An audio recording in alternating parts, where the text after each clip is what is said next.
What's going on, guys? Welcome back to another video here on the channel. We're back here with some more Dragon Ball Sparking Zero news, content, and updates for you guys on the channel, and this is amazing. If you guys don't know, at the Summer Game Fest, they were allowing some Dragon Ball YouTubers to experience firsthand some of the Dragon Ball Sparking Zero demo gameplay, and we were actually updated with a lot of the firsthand gameplay that was seen by a lot of these Dragon Ball YouTubers. So with that being said, we are shown a lot of the gameplay controls, a lot of the fighting mechanics, a lot of the combos, everything from the top down. We're shown a lot of it from. So everything you need to know about the recent Dragon Ball Sparking Zero gameplay will be shown in this video right here. I am going to be doing a giveaway for Dragon Ball Sparking Zero, so if you guys are interested in knowing how to enter in that giveaway, make sure you guys do join my Discord. It'll be linked in the description below. Now, finally going into Dragon Ball Sparking Zero, we will start off with the Dragon Ball Sparking Zero standard controller system for the game, and basically how this game is going to be operated. So for the people playing at the Summer Game Fest or playing the demo at the Summer Game Fest,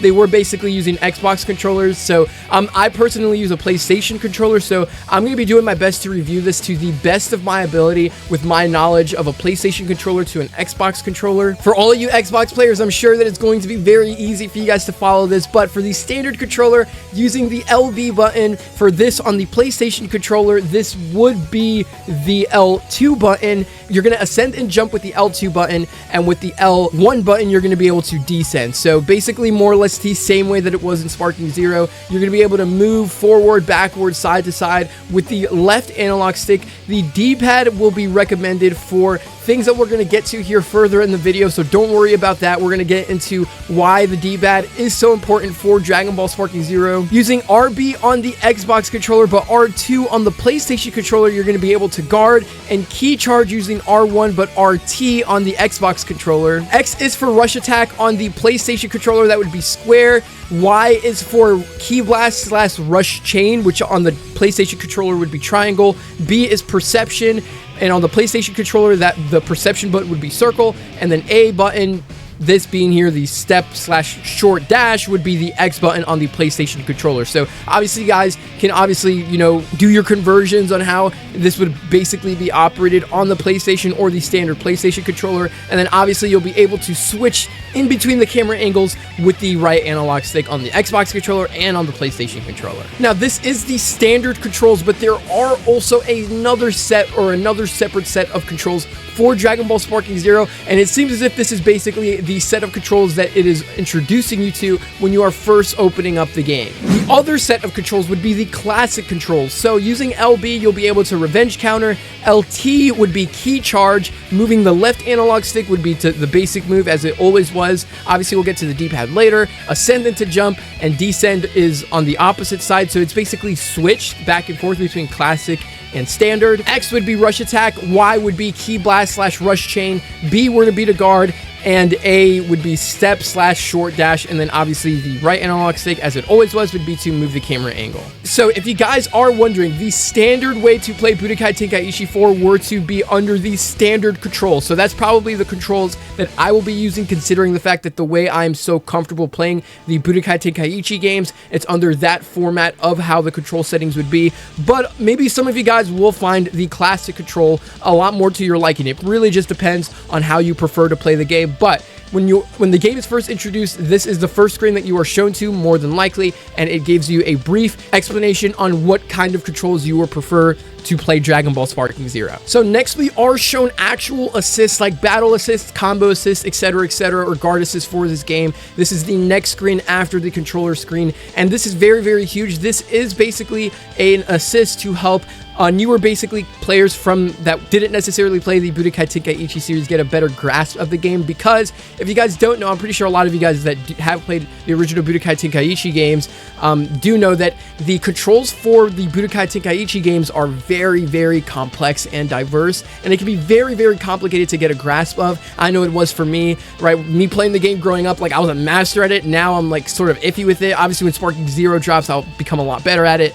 But this will be a lot easier, like semi-automatic and automatic, to be able to basically grasped a lot easier the battle assist, the combo assist. This basically makes it a lot easier for newer players of Budokai Tenkaichi that don't necessarily know a lot about how the controls work and how complex and diverse it can be. This makes it a lot easier for them. But for me, because I like the extra challenge, I'm not going to be turning this on when I play the game. Moving forward, we are welcomed to the Dragon Ball Sparking Zero stages. Now, we are shown all of the stages that are available for this game. It is really, really cool. It is really, really awesome. This is just a demo of the game, so keep in mind that this isn't the final stages that are confirmed for the game. We also have seen from the recent showcase that the Hyperbolic Time Chamber stage is also confirmed, so that's really, really cool to see as well. But these are the stages that was available in the demo. We are shown here to Planet Namek, Open Field, Rocky Land, City, World Tournament, Land of the Kais, Islands, City, Ruins,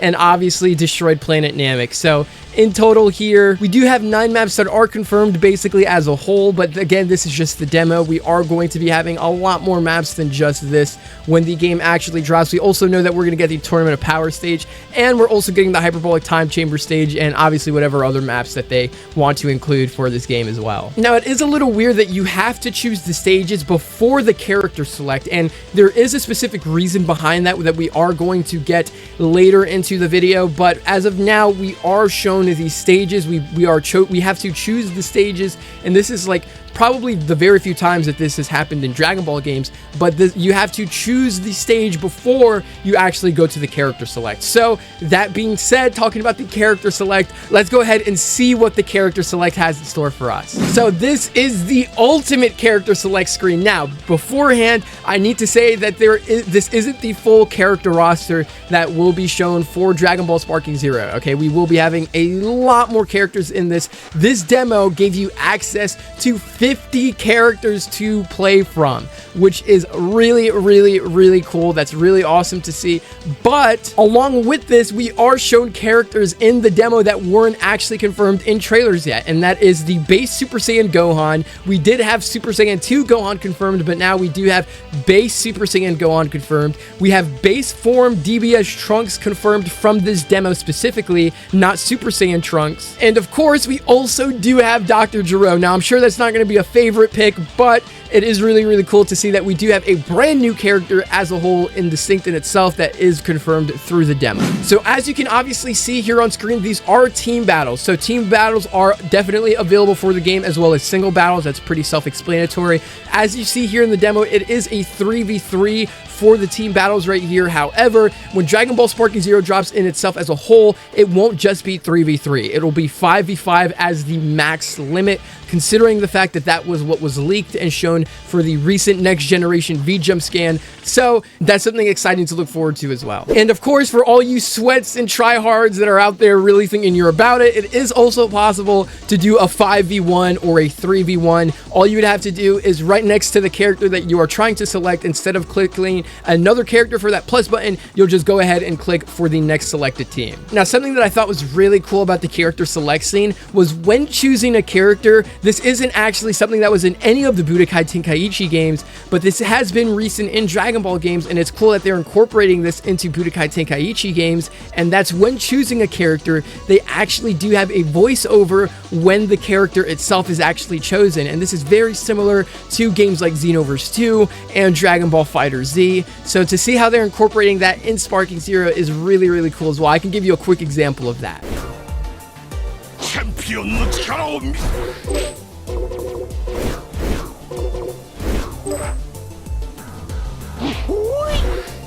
Now, to see something like that is very, very exciting. Like, it's really, really awesome to see. Like, this is so futuristic, considering the fact that this is a continuation of a game that came out in 2006 or 2007. This is just so refreshing for a lot of us as fans. Now, we are getting close here to seeing the actual gameplay, but before that, we do need to talk about how the actual battle starts as a whole. So, remember earlier how I referenced how there is a reason behind selecting the map before selecting the actual character, and that's because this select screen is loading the assets to the fight that is going to happen. So when you are choosing Goku, it is placing Goku in the stage in which he's actually going to fight in, along with the other team that Goku is going to be going against. So it's really, really cool to see how there's no loading time, there's no wait time. You just bang, go straight into the game right away without having to wait at all. And while that is really cool and exciting, unfortunately, we're not going to have any mini game modes like we used to have for the Budokai Tenkaichi series. I hope with the other loading screens that we do have for the game, if there are any, I really hope we get some of those mini game screens, just because that was just an important part of the Budokai Tenkaichi series when waiting. So I really hope they incorporate that as well. But finally, probably what you've all been waiting for, we are shown here to the gameplay. Now, I've never played this game yet myself, but based off of what I've heard everybody been saying, this game feels like a Budokai Tenkaichi game. I know there was a lot of speculation on whether or not this would be a Raging Blast game, or it would feel like a Raging Blast game, or something along those lines. This feels like an exact Budokai Tenkaichi game. There is nothing different. There is nothing weird about it.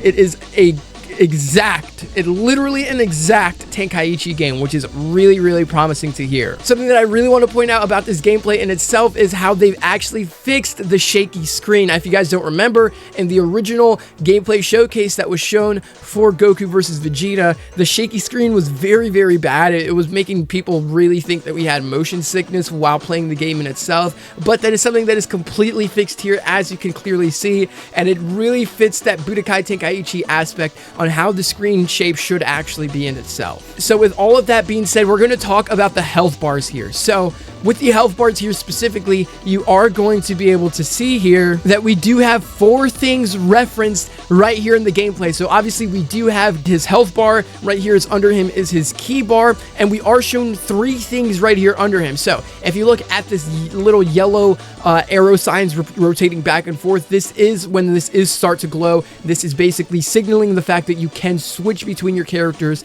I will be explaining exactly how we're going to be able to switch to our characters here in a moment. Right under that, this is showing like a little blue like triangle sort of symbol. This is basically showcasing the amount of transformations that you can actually go through. And on top of that, right here, when it's showing the number 4 or whenever it's at, whether it's 0, 1, 2, 3, or 4, this is basically referencing your skill count. So if you guys don't know what that is, every time you charge up to your max key, that number will go down once at a time, because that is referencing your skill count. So a new touch that's actually shown right here on the game is that it actually shows your combo list here on the bottom left corner on the screen. And this is very, very similar. The way this is incorporated in Budokai Tenkaichi is very, very similar to how it is in Xenoverse 2. And that is really cool to see. So we're going to talk about this a little bit. So you're going to see a full combo list of the actual attacks that you have for the specific character that you are playing as. And while charging, whenever you have access to use one of the attacks, it's going to start glowing yellow as so,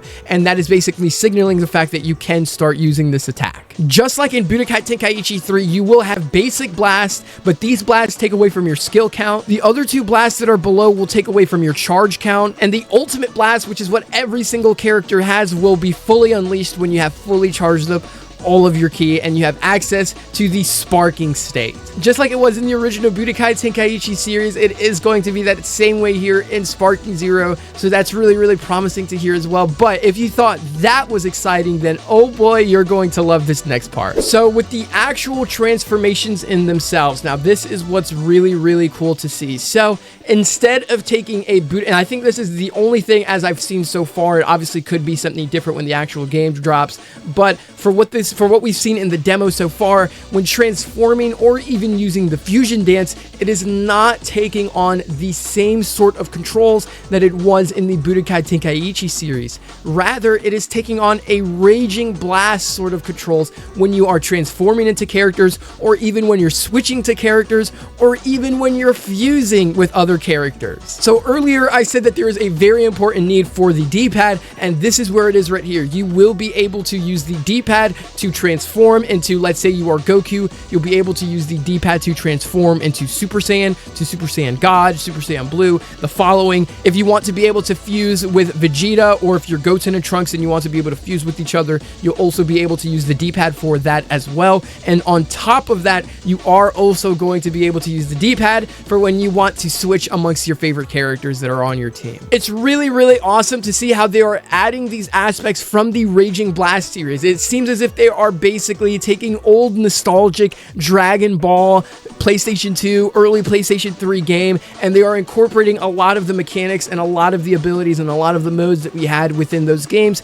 into the Sparking Zero series. I know there are a lot of references to Budokai 3 and Infinite World that's in the actual game modes in themselves and not in the gameplay, so that's really awesome to see, and it's very, very exciting for all of us that loved the early PlayStation 3 and PlayStation 2 Dragon Ball games. Now, getting into the combos. Now, I'm pretty sure it's very self-explanatory. If you guys have played the original Budokai Tenkaichi 1, 2, and 3, you can definitely see the similarities within the combos themselves, and how, for example, when Vegeta punches Frieza up all the way and then he slams him down and then he does a consecutive amount of blasts over and over again, that was in the original Budokai Tenkaichi series. The charge attacks after hitting your opponent dead on and then charging them again afterwards is also in Sparking Zero as well. Now, I could take a lot of time comparing and contrasting all of the gameplay footage that we've seen over the internet for the demo and what we've seen in the Budokai Tenkaichi games, but I think it's very self-explanatory. As I said, I can even show you some amazing gameplay footage of some of the ultimate attacks that we have not seen yet,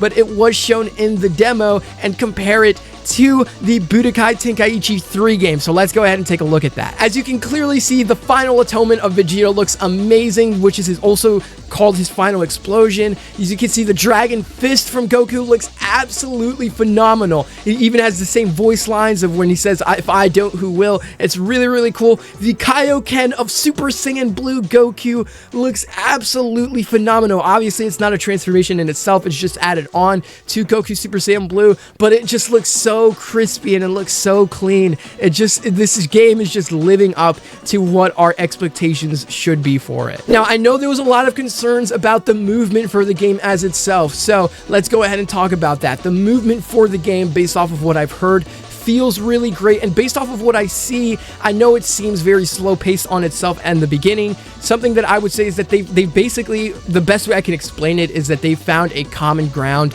with the Raging Blast movement. Obviously, it was a little bit slower. It's a slower paced movement, and then obviously the Budokai Tenkaichi series movement, which was a lot faster. It was a lot more going and stuff like that. So it seems like they found a middle ground for it. But based off of what I've heard and based off what I see here, the movement does feel great. It does look great. It doesn't seem like we're, being suppressed back, and we're not going to be able to engage in fast-paced fights like it was in the original Budokai Tenkaichi series. And on top of that, to prove it to you even more, we are also going to be able to do hard rushes and push toward and attack our opponents dead on. Obviously, that doesn't work on Great Ape Vegeta or Great Apes as a whole the same way it did in Budokai Tenkaichi games, but that's just staying true to the name, so there's nothing to complain about that. The cinematics of the stages look absolutely phenomenal as well. As you can see here on the screen, we are also going to be able to fight underwater. That's no surprise there. You're able to fight on ground, up in the air, all the works. The graphics of the game looks so phenomenal. It looks so realistic.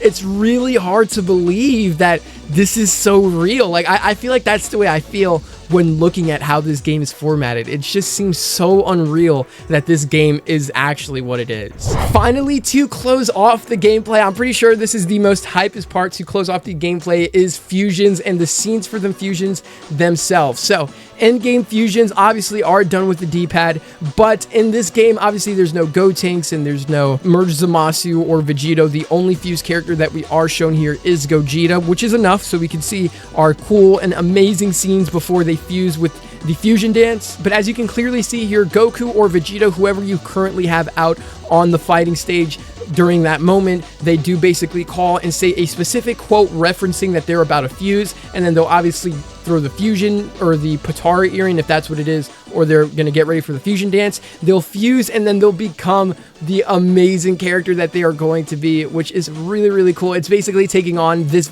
scene that I'm showing right here of Vegeta and Goku fusing. It's basically the same thing, is the same format of what we saw for Goten and Trunks, so it's good to see the consistency between that. But Gogeta looks absolutely phenomenal in this game. Like, you just cannot say that he doesn't. Gogeta, with his moveset and how everything is for the game, it just looks absolutely amazing, dude. This game is going to make history, I'm telling you. Going to the introductions to the characters. The introductions look absolutely amazing for the characters in themselves. It seems like they've recorded so many voice lines, and obviously when you watch other people play through the game, you can hear a lot of the voice lines in between the battles, in the beginning of the battles, at the end of the battles. They've just recorded a lot of voiceovers. I remember we saw that section when Sean Schemmel was asked that question on how many hours he's put for the voice acting for Dragon Ball Sparking Zero. He says like over 100 hours. You know, I don't think he was exaggerating with that, considering how much voice acting that we do see in this game. There's just a ton of it. But obviously in the beginning of the game, every single character has their own introduction. I can show you a scene right here. I don't share Kakarot's taste for forgiveness. Go back to hell.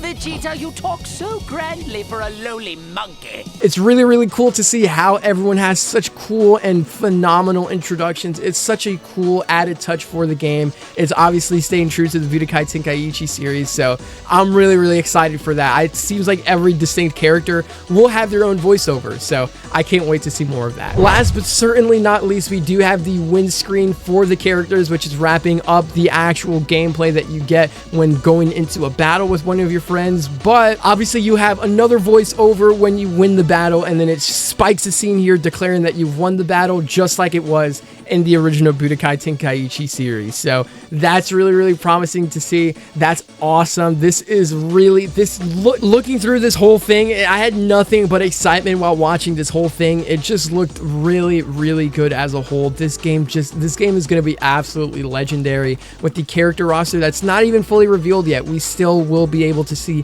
a lot more of the character roster in itself. So I absolutely cannot wait to see what we have with that. But that's all I have for today. Let me know what y'all think about all of this down here in the comment section below. I am absolutely hyped and excited for this. So this is going to be amazing. This game is going to make history. Let me know your guys' exact thoughts for this game as a whole. I would love to hear that as well. Subscribe to the channel if you guys are new. Ring that notification bell if you want to be updated with anything Dragon Ball related, and I'll see you guys in the next video. Peace out.